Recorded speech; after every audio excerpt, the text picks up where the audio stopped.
You have a powerful desire, big dreams, don't you? You want to taste the success, live your dream life, and make it all happen. But there's a problem. You're lazy. You know what you should be exactly doing, yet you don't do it. This makes you feel guilty, and deep down, you know you are capable of so much more. This guilt doesn't just disappear. It builds up over days, weeks, or even months until you start accepting it as your reality. Then, the new year rolls around. You set the same goals as last year. You start strong, motivated, and maybe even a little overconfident. But before long, procrastination sneaks in, like that one relative who always shows up uninvited. Your procrastination turns into a daily cycle, and soon enough, you've labeled yourself as a lazy person. So, how do you break this cycle? How do you stop procrastinating for good? Most advice you'll find online talks about fixing the symptoms, like deleting social media or removing distractions.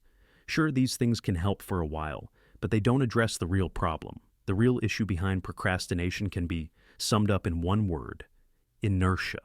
In physics, inertia means an object at rest stays at rest, and an object in motion stays in motion unless acted upon by some force.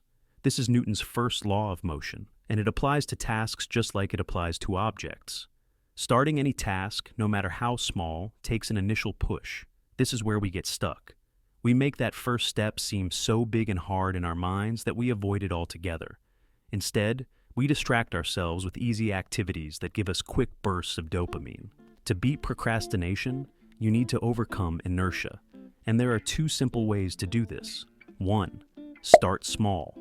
Getting started is the hardest part, so make it easy for yourself.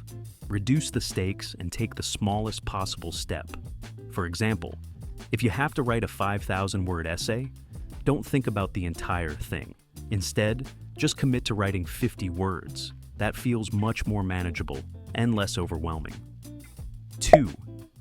The 2-minute rule. If you don't feel like doing something, tell yourself you'll do it for just 2 minutes. That's it. For instance, if you don't want to clean your room, put on a song and clean until the song ends. The funny thing is, once you start, you'll usually keep going. Why does this work? Because once you're in motion, it's easier to stay in motion. That's how momentum works.